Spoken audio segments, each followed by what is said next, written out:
Assalamualaikum warahmatullahi wabarakatuh. Ketemu lagi sama kita di kajian Bina Nafsiyah. Kemarin kita sudah bahas tentang amal-amal sunnah amal-amal yang disunahkan kepada orang yang kita cintai. Ya, sebelum kita mulai kajian kita hari ini, mari kita berdoa dulu dengan membaca Al-Quran suratul Fatihah. Bismillah.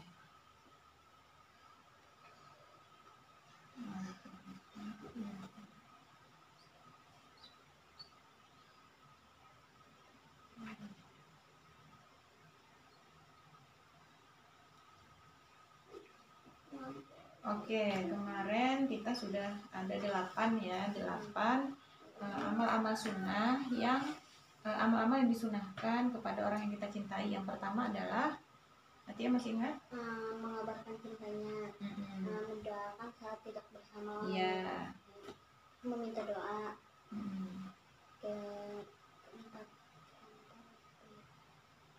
menjenguk, menziarahi, terus saling membantu keperluan, ya, memenuhi kebutuhan saudaranya.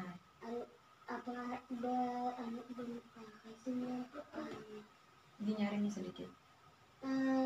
Menemui saudaranya dengan wajah berseri-seri. Ya. Terus saling memberi. Ya, memberi dan kemudian membalas pemberian. Kalau tidak sanggup, maka kemarin membalas dengan pujian atau dengan doa. Iya, oke.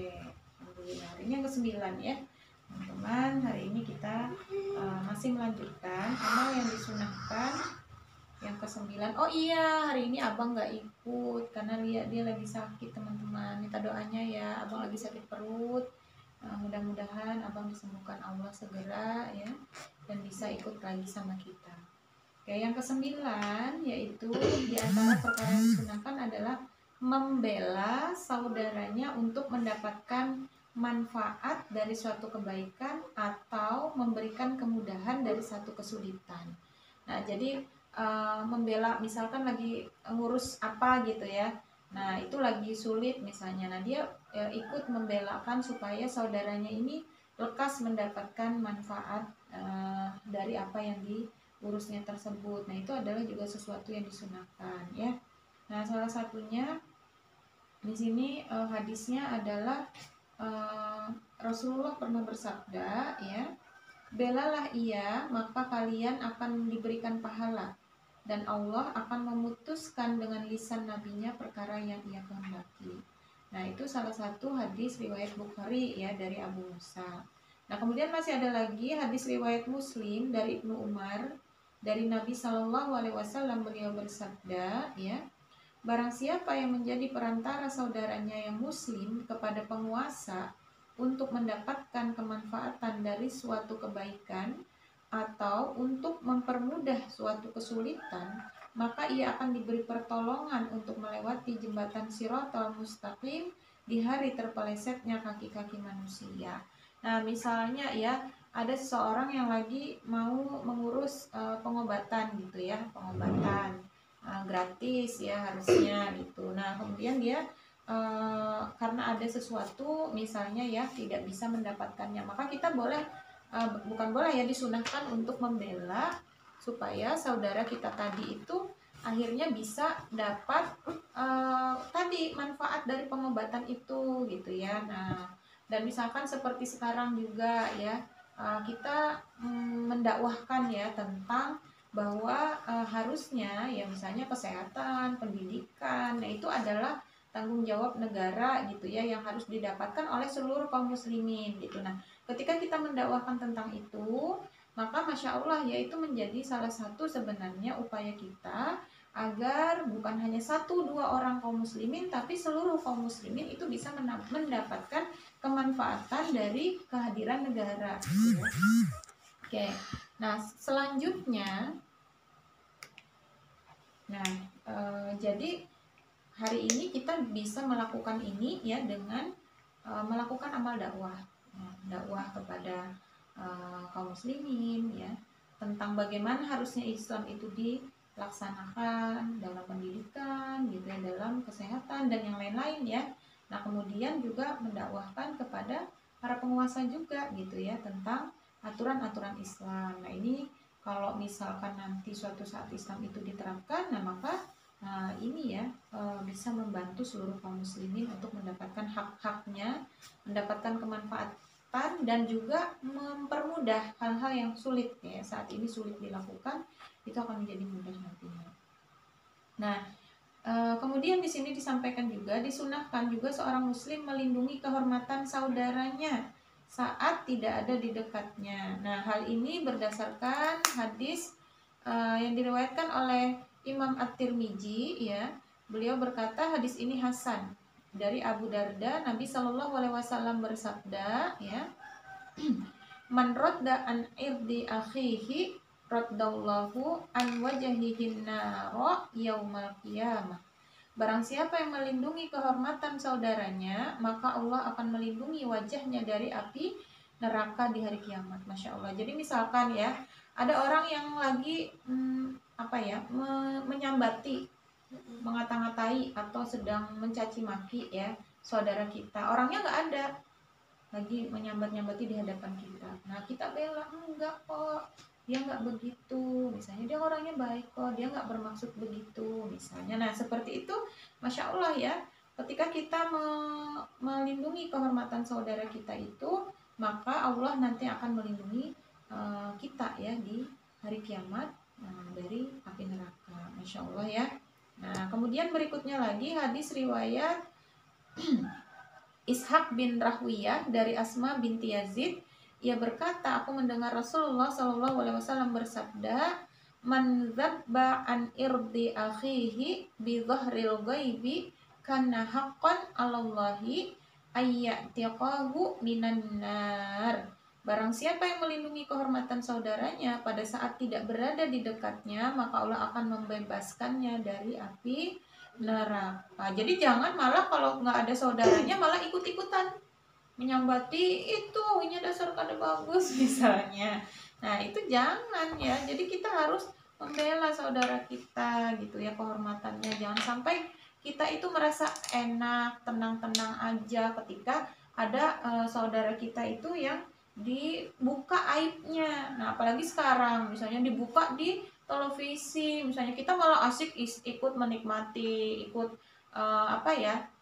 senang gitu mendengar beritanya, nggak boleh ya. Jadi kita tuh harus menunjukkan kita nggak suka minimal ya. Nah kalau kita mampu untuk membela gitu ya, kita harus membelanya bahwa jangan gitu ya, jangan disanggati gitu ya, jangan dikata-katai dan seterusnya. Nah kemudian Al-Qadai telah mengeluarkan dalam Musnad Syihab dari Anas ya, ia berkata Rasulullah bersabda, "Man nasara akhahu bi dhahril ghaibi nasarahullahu fid dunya wal akhirah." Nah, barang siapa yang membela saudaranya saat tidak ada di dekatnya, maka Allah akan membelanya di dunia dan di akhirat. Masya Allah ya. Kalau kita membela ada orangnya, nah itu baik gitu ya. Nah tapi ketika tidak ada orangnya kita tetap membela, itu lebih baik gitu ya. Itu berarti memang benar-benar teman sejati, benar-benar dia cinta berarti dengan saudaranya tadi karena Allah. Dia tidak ridho gitu ya kalau temannya itu, sahabatnya itu, orang yang dia cintai itu dikata-katai gitu ya, dibuka aibnya di hadapan orang lain ya. Kita harus membelanya. Jadi jangan malah ikut-ikutan mengumbar ya aib saudara kita, malah ikut nambah-nambahi misalnya. Iya tuh kemarin dengan aku juga begini misalnya ya. Misalnya ada teman Ati yang bilang, si Anu tuh kan kalau berhutang kada mau bayar misalnya. Nah terus Ati ikut-ikutan nih walaupun misalnya beneran gitu ya. Kam misalnya, dasar lawan aku gini ada hutang juga misalnya. Nah yang seperti itu sebaiknya jangan gitu ya. Nah kecuali ya, nanti sih ada babnya lagi sendiri ya. Kecuali itu orang memang sudah diduga kuat dia memang penipu. Nah, kalau yang seperti itu nanti ada babnya lagi, kita boleh ya menceritakannya dalam rangka supaya tidak bertambah banyak korbannya. Ya, tapi kalau kayak teman tadi mungkin dia karena memang uang jajannya sedikit gitu ya, mau bilang minta malu gitu ya, akhirnya dia ngutang tapi nggak bisa bayar misalnya, ya nggak usah dibongkar aibnya, toh nggak seberapa juga uang kita, lebih baik kita ikhlaskan gitu ya.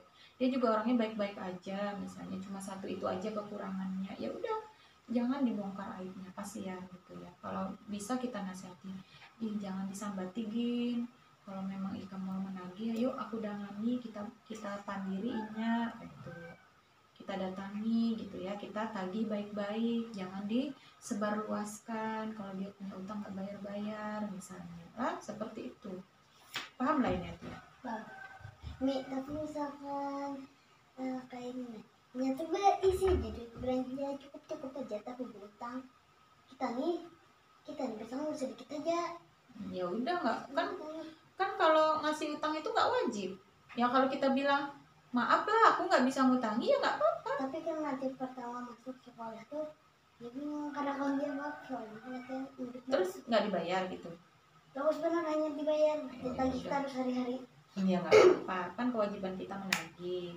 Kalau sudah ditagih-tagih sampai 3 kali lah paling enggak dia nggak bayar-bayar, ya udah urusan dia sama Allah. Tapi kalau kita mau dapat pahala, ya kita ikhlaskan saja, sampaikan, utang ikam kemarin ku bariakan aja Gin, nah kayak gitu, ku sedekahkan aja gitu sekali, atau ku hadiahkan. Nah, itu kan kita dapat pahala. Maksud Umi itu gini, kita mau nggak ikhlas, duit kita juga nggak balik. Iya. Nah, kita ikhlaskan berpahala. Kalau nggak ikhlas tadi nggak berpahala, duitnya sama-sama nggak balik. Nah, jadi lebih baik kita menata hati kita. Nah, kecuali tadi, tapi kan kalau teman kita insya Allah nggak ada, kecuali itu orang penipu, memang kesini bilangnya ngutang, kesini ngutang, kesini ngutang, dan banyak yang ditipu. Yang seperti itu nanti kita boleh kok untuk membongkar aibnya, supaya orang lain itu tidak ada lagi yang tertipu dengannya. Tapi kalau teman kita ya enggak lah ya. Paling nanti kalau kayak gitu kita bisa memberikan nasihat ya.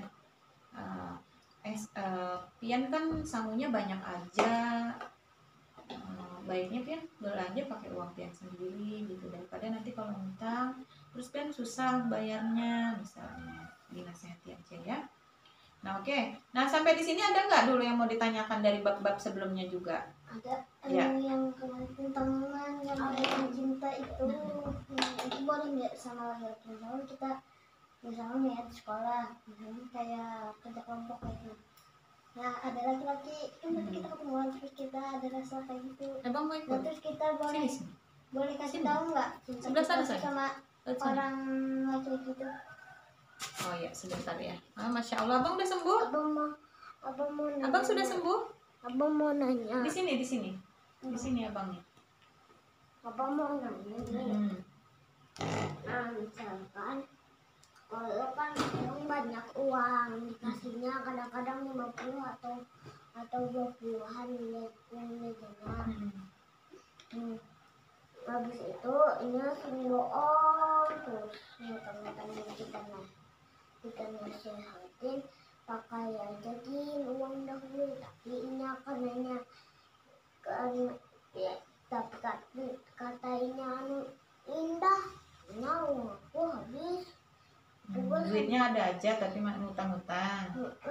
Tapi karena ini macamnya kayak karena duitnya habis, itu kita harus nasihatinya yang gimana gitu.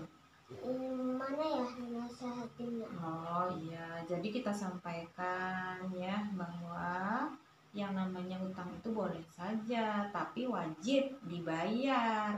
Berhutang itu boleh, tapi membayarnya itu wajib. Kalau tidak dibayar sesuai akad, maka berdosa. Bahkan Rasulullah, ada hadis Rasulullah itu orang yang syahid di medan perang, kalau meninggal karena berjihad di medan perang, itu kan langsung masuk surga tanpa dihisab. Nah itu nggak bisa masuk surga kalau punya hutang, belum dibayar. Berarti nanti maka hutang itu bahaya kalau sampai nggak dibayar, urusannya sampai ke akhirat. Jadi jangan sampai menggampangkan hutang. Makanya kalau kita itu punya aja duit, itu sebaiknya jangan berhutang ya. Sebaiknya kayaknya aja. Kalau ada yang hendak berhutang, kita bilang kita bilang aja gini, jangan, aku ada bisa berhutang, aku ada tahu kayak itu aku pada tahu masalah hutang Kak itu. Enggak, jadi gini maksud Umi, kalau kitanya nih, kitanya sebaiknya jangan berhutang. Kalau lagi memang nggak perlu banget. Tapi kalau ada saudara kita berhutang gimana? Ya kita lihat dia ini perlu berhutangnya buat apa. Kalau dia perlu berhutangnya memang karena dia nggak punya uang buat makan, kalau nggak beli dia nanti bisa sakit misalnya. Nah itu kita harus meminjami gitu, bahkan kalau perlu kita kasih ya. Nah tapi kalau dia buat senang-senang, buat beli petasan misalnya, buat beli mercon, ngutangnya, nah itu kita nasehatin, antum ngutangnya buat apa? Kalau buat itu sayang loh, uang dibuang-buang misalnya. Lebih baik tidak usah ngutang. Misalkan ada tuh orang miskin, nah utang itu 50-an. Kalau itu kadang dibayar, tapi karena tapi karena ditagihin tangan bayar 2.000, tangan 4.000, 5.000, itu kan goblok. Nggak apa-apa, yang penting dia bayar. Udah ya, kita nggak bahas hutang lagi deh. Sambung pertanyaan yang lain tadi yang Kakak tadi, Atia. yang itu kan masalah cinta, kan sebenarnya kita tuh mengatakan oh iya paham. Jadi kalau salah satu amal yang disunahkan kepada orang yang dicintai itu kan kita menyampaikan perasaan kita ya. Ya udah abang istirahat lagi di sana. Yuk istirahat lagi sana. Kalau sakit. Nah mengungkapkan perasaan cinta kita gitu ya, seperti hadis Rasulullah kemarin kan. Waktu ada seorang sahabat laki-laki yang bilang ketika ada saudara laki-lakinya yang lewat, ya Rasulullah aku mencintainya karena Allah. Terus Rasulullah bilang, sudahkah engkau mengabarkannya? Belum. Nah maka kabarkanlah. Itu hanya berlaku untuk sesuatu yang tidak melanggar syariat. Kalau laki-laki dan perempuan itu kan belum boleh ya. Yang bukan mahram itu tidak boleh menjalin hubungan pembicaraan, termasuk ya saling ngobrol di luar perkara-perkara yang tidak disyariatkan, yang diperbolehkan dalam syariat, yaitu urusan muamalah ya. Jadi laki-laki dan perempuan itu hidupnya terpisah ya, nggak boleh bercampur kalau bukan mahram gitu ya. Nah bolehnya mereka berinteraksi atau bercampur, baik itu ngobrol atau chattingan, itu dalam perkara yang diperbolehkan. Misalnya jual beli, kita mau beli ke penjual sayur misalnya, boleh kita ngobrol gitu ya. Kemudian kita mau berobat, boleh kita ngobrol sama dokternya. Nah kalau dengan yang laki-laki tadi kita nggak ada hubungan apa-apa, itu kita nggak boleh apalagi menyampaikan cinta gitu ya, kecuali nanti ketika sudah mau menikahi gitu ya, atau setelah menikah. Nah itu baru gitu ya menyampaikan cintanya tadi. Jadi kan kita anak itu, nah kita ngomong karena amalnya sudah lulus kita nikahlah, itu boleh nggak? Nggak boleh, itu masih kekecilan. Yang nggak kecil banget. Maksudnya gini loh bang, itu kalau udah mau nikah udah siap nih baru boleh, udah punya pekerjaan laki-lakinya. Oh berarti kayak ini boleh dong. Jadi kayak ini aja nikah sekarang sudah berkata sama mama abah kalau ini kayaknya. Nah habis itu lamar boleh nggak? Udah ya, tutup dulu pertanyaannya, dengarkan dulu, masih ada tambahan soalnya waktunya kepanjangan. Nah tambahannya adalah yang tadi ya, ada 9 yang disunahkan. Nah kemudian ada 3 yang diwajibkan nih. Nah ada 3 ternyata amal yang diwajibkan seorang muslim kepada muslim lainnya, yaitu yang pertama menerima permintaan maaf saudaranya. Ayo, jadi kalau ada saudara kita yang berbuat salah kemudian dia minta maaf, maka kita wajib memaafkan. Nah ini ada dalilnya ya.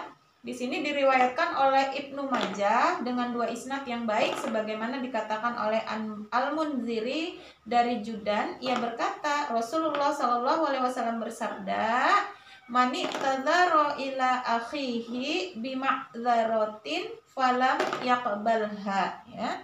Barang siapa yang mengajukan permintaan maaf kepada saudaranya dengan suatu alasan tapi dia tidak menerimanya, karena alaihi mithlu khoti'ati sahibi maksin. Masya Allah ya. Nah, kalau kadang mau memaafkan, maka ia akan mendapat kesalahan seperti kesalahan pemungut pajak. Nah, pemungut pajak di dalam Islam itu nggak boleh ya. Nanti itu sih ada pembahasannya khusus. Yang pasti orang yang tidak mau memberikan maaf ketika saudaranya meminta maaf, maka dia berdosa. Nah, berarti kan wajib. Kalau tidak melakukan itu berdosa, berarti hukumnya wajib. Nah, jadi walau sakit hati kayak apapun gitu ya, walau kita tuh ini jahat benar misalnya ya, maka suka mengganggunya berulang-ulang lagi, minta maaf lagi, gangguin lagi, minta maaf lagi misalnya. Nah, kita nasehatin saja ya, tapi kita tetap memaafkan. Nah, kemudian yang kedua adalah menjaga rahasia. Yang pertama tadi yang wajib apa? Memberikan maaf ya. Kemudian yang kedua menjaga rahasia nih. Jadi hati-hati nih kalau ada teman kita yang minta kita menjaga rahasianya, wajib loh kita simpan rahasianya, nggak boleh ember, nggak boleh borek. Nggak boleh, bener gini nih. Contohnya ada dalilnya ya. Nah, siapa yang bilang Tia? Umi kan cuma menyampaikan dalil. Idza hadatsa rojulan bihaditsin summa tafata fahuwa amanatun. Nah, Masya Allah nih. Dan itu kita harus peka, nggak harus temannya itu bilang ini rahasia lah. Nah, nggak mesti nih ya. Jika seseorang berkata kepada orang lain dengan suatu perkataan, kemudian ia menoleh sekelilingnya, jadi gini, kadang dulu lah, terus gini. Nah, itu berarti dia nggak pengen orang lain itu tahu, maka kita harus paham, nggak boleh ember. Misalkan Umi kayak gini, nah artinya nih teman-teman, itu kayak curhat-curhat tentang hidupnya. Nah terus Ati cerita ke Umi, tapi kan Umi juga nggak bakal ember ke siapa juga, palingnya ceritanya tapi sedikit. Ya. Nah nanti. Terus ke teman dia sedikit. Nah sebentar, nanti melanjutkan dulu nih ya. Ya, jika seseorang berkata dengan orang lain satu perkataan kemudian ia menoleh melihat sekelilingnya, maka pembicaraan itu adalah amanah. Itu dulu ya. Nah, maka dalam Islam amanah itu wajib dijaga. Menyia-nyiakan amanah adalah khianat, ya. Nah, hadis ini menunjukkan kewajiban menjaga rahasia seorang muslim walaupun tidak diminta melakukannya secara jelas. Nah, kewajiban ini bisa dipahami dari indikasi keadaan dalam hadis tersebut, yaitu orang tersebut ya menoleh ke sekelilingnya karena ada khawatir orang lain itu ada yang dengar, berarti dia nggak pengen apa yang diceritakan itu diketahui oleh orang lain ya. Apalagi kalau orang itu terang-terangan bilang aku mau curhat ya, tapi jangan kasih tahu siapa-siapa gitu. Nah, maka ketika orang itu ngomong seperti itu, kita harus memastikan diri kita siap nggak menjaga amanah itu. Nah, kalau enggak, sampaikan aja, mohon maaf lah, aku kada berani janji karena aku biasanya suka cerita sama mamaku misalnya, tapi bukan untuk apa-apa Bang, misalnya untuk cari solusi, atau aku kadang suka minta pendapat mamaku misalnya yang kayak gini-gini. Jadi kalau ikam kada mau aku cerita ke satu orang pun baiknya jangan diceritain ke aku gitu ya, kalau memang kita nggak sanggup menjaga amanah. Nah tapi kalau misalnya dia nggak apa-apa gitu ya untuk menyampaikan itu kita ke orang lain gitu, ke Umi tadi boleh ya, nggak apa-apa berarti. Jadi kita di awal aja menyampaikan, kita bilang ke dia gitu ya, aku tuh kadang suka cerita sama mamaku, kada apa-apa lah kalau kena kisah ikam ini aku ceritakan, tapi biasanya aku cerita kadang aku sebutkan pang namanya misalnya, kan bisa aja seperti itu. Mau tahu solusinya aja ya. Nah, jadi menjaga rahasia itu wajib ya. Nah, kecuali nanti di sini ada ya. Kewajiban menjaga rahasia ini berlaku jika dalam pembicaraan tersebut tidak terdapat penodaan terhadap salah satu hak Allah. Ya. Nah, tidak ada pelanggaran hukum syara di dalam rahasia ini. Misalnya, Atia, aku hendak berkesah, jangan dikesahkan siapa-siapa lah. Tahu kada? Aku menjebak ibu misalnya lah. Aku menjebak ibu guru dengan permen karet di kursinya misalnya. Nah, yang begitu tuh nggak boleh dijaga, yang kayak gitu tuh harus dinasehati segera dan harus disampaikan, jangan sampai ada orang terzolimi ya. Rahasia yang kayak gitu ya jadi nasehati, didengarkan dulu, ini cerita tentang apa. Nah, nanti baru dinasehati, misalnya emang apa sih enaknya pacaran misalnya. Pun nanti dulu ya, kami selesaikan dulu dikit lagi, baru tanya jawabnya dibuka ya. Nah, kemudian yang berikutnya adalah tadi yang ketiga itu adalah menasehati. Nah, ini menasehati ya.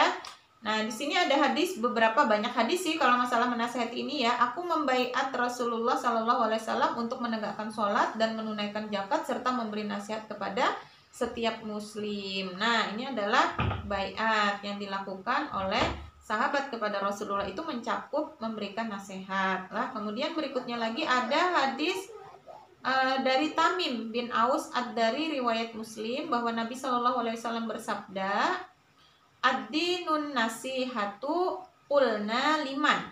Agama itu nasihat, kami berkata bagi siapa ya. Kemudian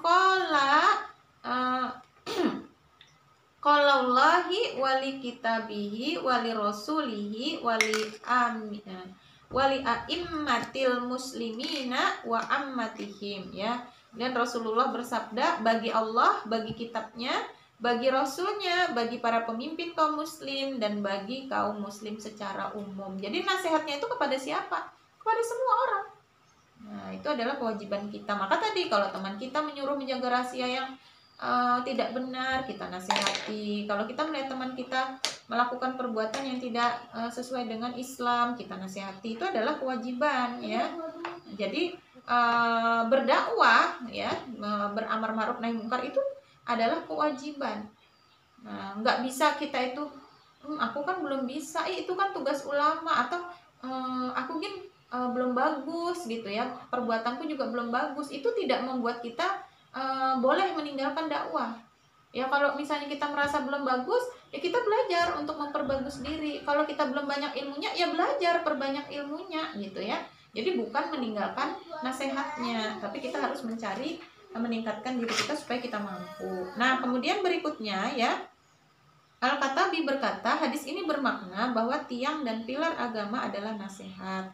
Seperti halnya Rasulullah SAW, haji adalah Arafah, maksudnya tiang dan rukun haji yang paling besar adalah wukuf di Arafah.